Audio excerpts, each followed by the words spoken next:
Def Jam. Just the cover alone gives me a good old dose of nostalgia.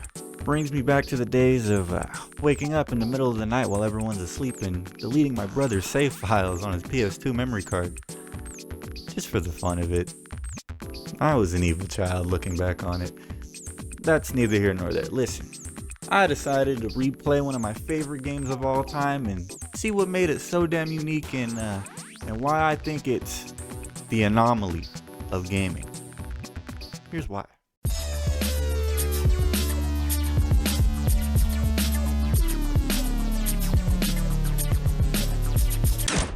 For those who did not grow up in a predominantly urban neighborhood, or in other words, you didn't like rap back in the early 2000s, which means this game probably slipped under your radar, which is honestly not that uncommon because surprisingly a lot of my friends have never even heard of the game. To this day, I still show friends this game and they just assume it's garbage on first glance. Yeah, typically games involving celebrities or real people aren't game of the year contenders. I mean, you look back on Celebrity Deathmatch, most sports games, I mean, whatever the hell this is. I mean, I can play as Avril Lavigne and Keith Urban. Neat. But what separates this game from all the rest is good old Aki. Now, if you don't know who Aki is, they're the same creators of classics like No Mercy, WrestleMania 2000, and WCW NWO Revenge. And if you're a wrestling fan, then you know those are some classics. But in some strange sequence of events, somehow this ended up becoming a game where rappers beat up other rappers and take their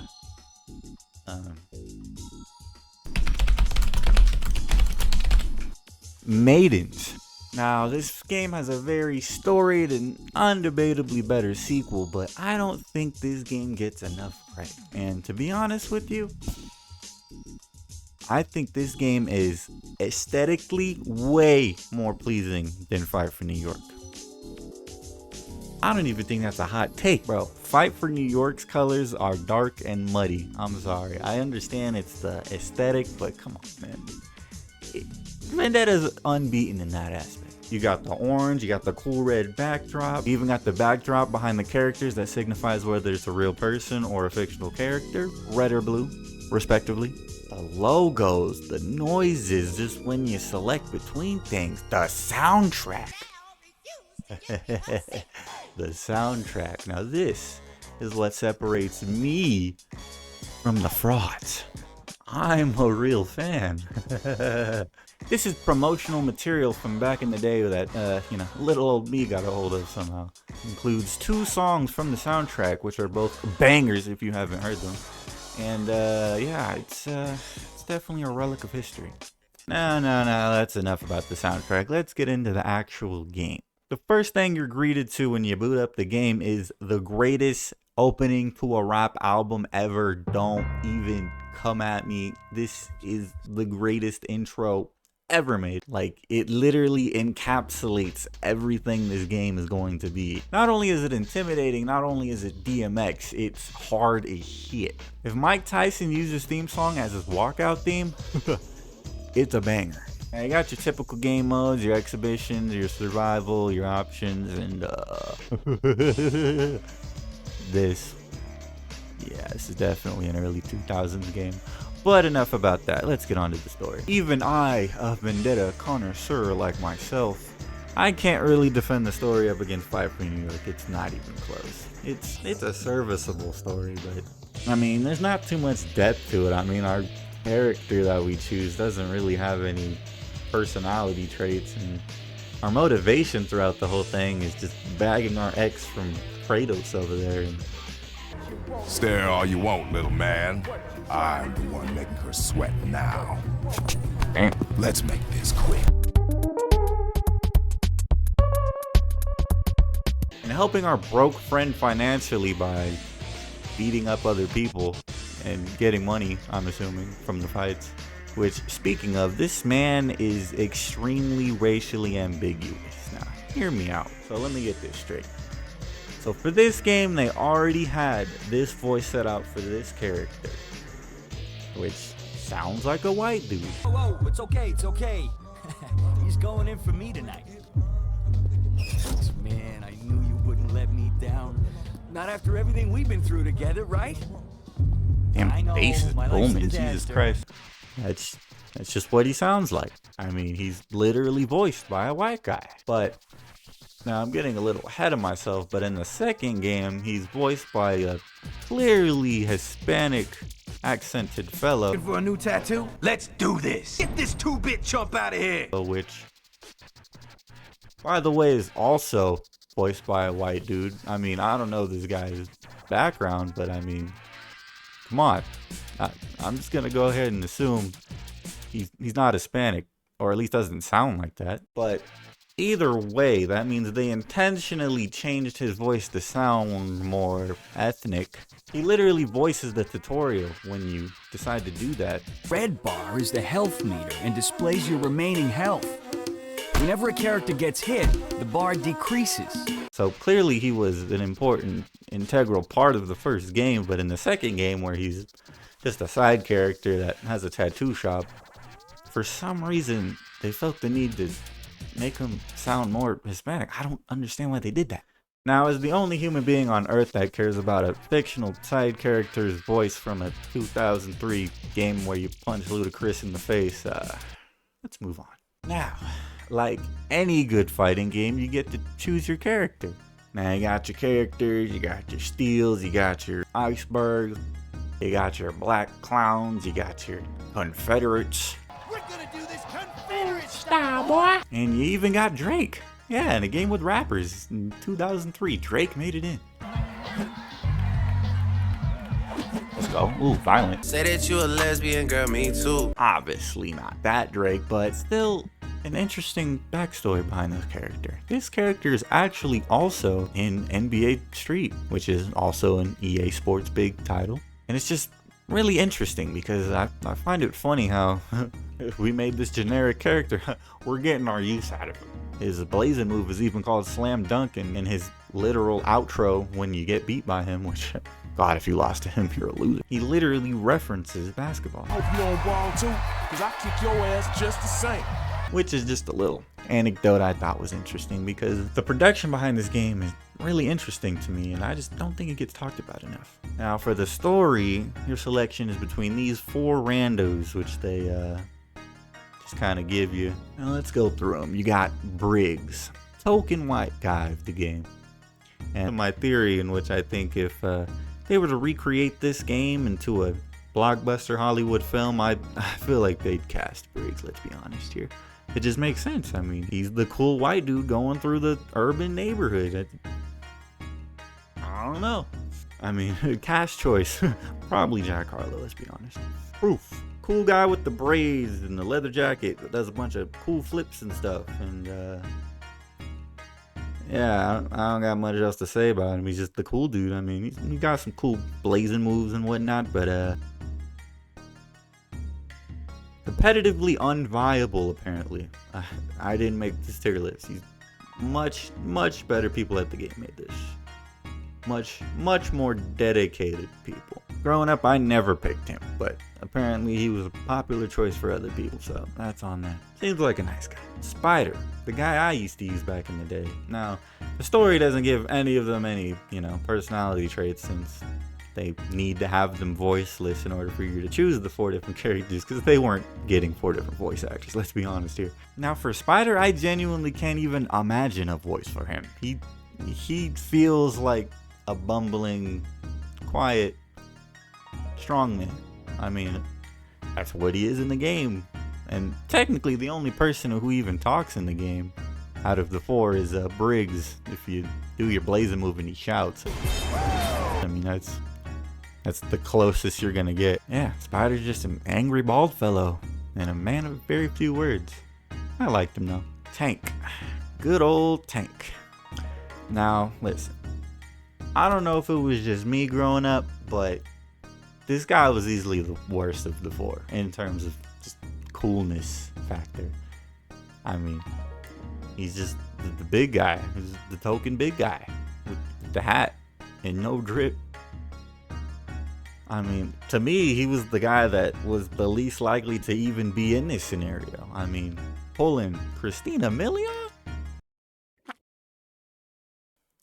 I mean, you know, weirder things have happened. I mean, I know I didn't pick him on my first playthrough. I'm just saying, like, genuinely, who picked this man on their first playthrough? I know you gotta beat the game 4 times to unlock everything with each character, but first playthrough? Him? I sound like a hater, I'm just saying. But I'll give credit where credit is due. His name lives up to the hype. I mean, the man's strength stats are all you need. And they're definitely better than proofs. So, I mean, and to be honest, in the late game stages, he kind of cleans himself up. I ain't even gonna lie. Fresh, clean, spiffy.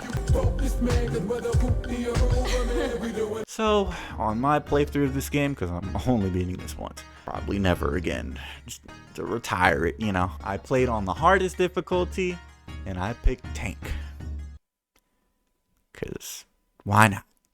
So the story mode, the actual gameplay and progression of it, basically, you work your way up through the ranks, fighting progressively more difficult enemies with the mini boss stage at the end of each of them. That's usually when you fight the real rappers, because yeah, there's not enough real rappers to really have you fight that many. And that's one thing the second game also definitely has over it. There's not too many fights with actual rappers in it, but that's a testament to how good the gameplay is, because it's just a good game. At no point in the game was I mad that I wasn't punching Eminem or 50 Cent in the face.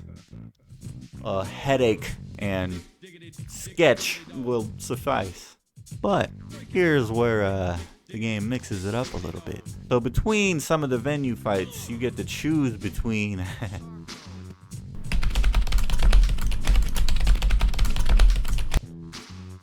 the strumpets. You get to choose whichever one you want, and the issue with that is you kind of actually have to win the fight in order to get the one you chose. And, fortunately, I messed up on that aspect a couple times. But what other game allows you to play as a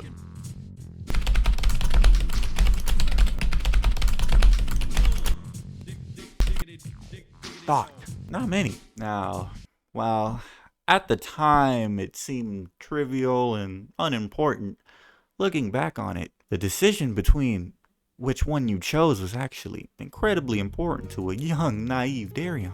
This truly determined whether you were into brunettes, queens, role players, or you're just a milkman. Not that there's anything wrong with that. I mean, I'm biracial. So I mean, you know, to each their own. But all I'm gonna say is spoiler alert, none of them actually matter in the long run in terms of the story, because at the end of the day, you get Christina Milian, which quite the consolation prize. I mean, even these days. But it is kind of lame how you don't even get the option to choose if you want to keep one or the other. Shrews. Yes, the story's a bit cliche, but there's a neat little plot twist in there, and, you know, a couple difficult story missions, but other than that, it's a serviceable story. But to the real meat and potatoes, the gameplay. Now, like I said, the boys at Aki are the ones who made the game, and if you've ever played No Mercy, then you know how to play this game. You got your grapple reverse, you got your block and strike reverse, you got your run, you got your finishers, you got your taunts, and, you know, all the essentials you really need for a wrestling game. But because I'm a masochist, I decided not to upgrade my character stats once throughout my playthrough, and that resulted into moments like this. Oh, fuck. Oh, fuck.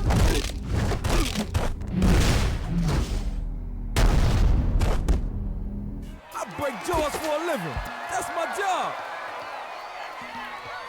And because I like to explore and, you know, learn new things, I decided every time I lost to a character or rapper, I have to go and look up and listen to their worst song. Now, obviously, some issues arise since, you know, not every character is a real person. So what I would do was I would look up a character's name on Spotify, and that brought varying results. I think I'm going insane. I mean, I got what I wanted. When I lost to a real rapper, say DMX, Method Man, Redman, Noriega, I got to listen to some garbage. But I did it every single time I lost to a person. Fun fact, I didn't lose to any of those guys more than I lost to one man. And he doesn't even exist. Who? This f***ing guy. That's a rope break, right? Fucking monster. Yeah, now it's over. God. That's it? That was the lamest fucking blazing.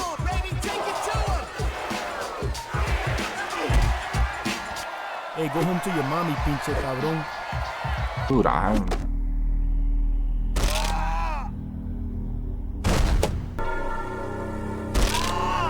Lord.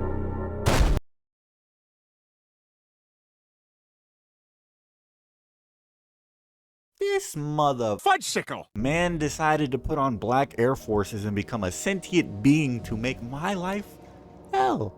Torture after torture after torture, and it doesn't help that when I looked up this man's name on Spotify, Cruz, I got this. She straight tripping, she fuck around and I put the clip in. I got head and I'm dipping. Told her I'ma maintain this. Ain't no cocaine. I got her on the plane. We popped the champagne. Yeah, it wasn't polished, but you know, it's definitely a song of all time. While some games from your youth are like riding a bike and you never really forget how to play them well, this game is so unforgiving even today. Especially today with games holding your hand most of the time. I mean, between this game coming out and now, I lived through Ebola, Harambe, that soup era, but nothing could prepare me for the torture I had to endure in some of these matches. Now I know I just suck, but that doesn't help that the AI is OP. Like literally to win the game, you just have to hope they don't reverse, which is a tall task. After a while, you learn their tendencies, but you make one fatal mistake, it's over. The real nail in the coffin is when you think you finished them, but you've only angered the beast. So, if you've never played this game before, then in order to beat your opponent, you either have to do enough damage to them to where you can pin them for 3 seconds, like a wrestling match, or submit them like a wrestling match. But the easiest way to win is to KO them with your Blazing move, which is just a very stylistic finishing move out of the likes of something like Kunikuma. Okay. Let's go, Shorty. Oh my god.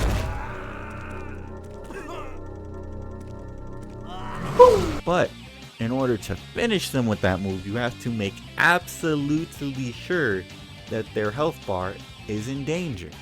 Simple, right? No, because as you'll see, 1 millimeter is enough to cost you an entire match. No, no fucking. Oh my.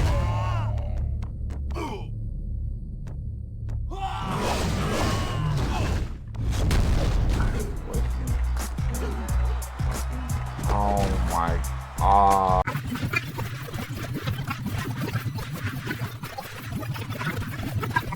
Oh my fucking god. Game over. Fucking bullshit. Pain. But after all is said and done, it's still a game that holds up today, even taking off the rose-tinted goggles and the memories of my brother playing D-Mob and me not knowing why I literally can't beat him when he was playing as the most overpowered character in the game. but it's okay because anytime he wants to come over and dust off the old PS2 and play some games, I make sure he literally never beats me in anything ever again as a coping mechanism due to how many times I lost to him as a child in my youth. It's still fun times. But those days of having no responsibilities and coming after school or having a nice summer day and just playing some games to pass the time, those days are over. In order to play the games you love, you gotta make time. Gone are the days of you literally doing anything other than your homework and beating the games that you just can't because your brain is small. And even though I've grown a bit and, you know, gained some slightly more cynical eyes, even I can admit you can still learn a thing or two from playing old games you couldn't beat as a child, because it shows you how stupid you were.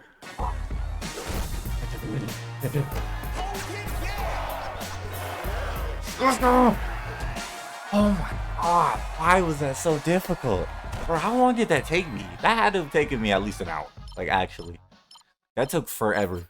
I listened to like 5 songs before I beat him. Jesus. Oh my god.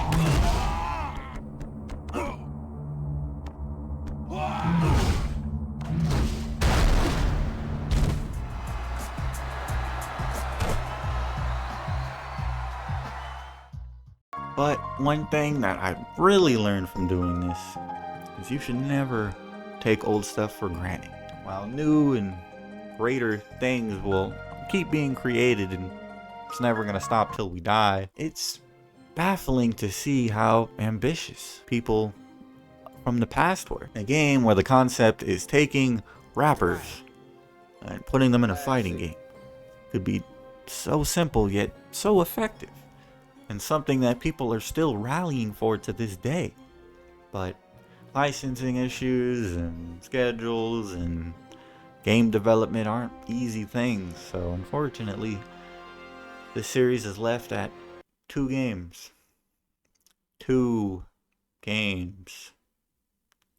2. Now there's so many experiences other people wish other people could experience, and this is one of those games because it's not like anything you've ever seen. Because not only is this game good, this roster, which comparing it to other fighting game rosters, which, you know, are obviously usually made by Japanese companies, and while these games do have varying casts between races and characters and types of species, these are 2 of the only fighting games with a predominantly black cast. And that's insane, especially for the time it came out in. I'm not one to complain about inclusion. The only thing games really need to do is get better hairstyles for black people. Now, you know it's crazy when 2K is one of the few games that have good black hairstyles, but that's neither here nor there. It's just interesting to see what can be done with a dream, an idea, and luck. Now I can ramble on and on about how great this game is and how it's probably never going to happen again. I could just cross it off the list and have a takeaway. My takeaway from this game and everything it's done for me in my lifetime personally: anyone can have an idea, but those who execute it with love and passion are the ones who will be remembered. And this game is a product of that.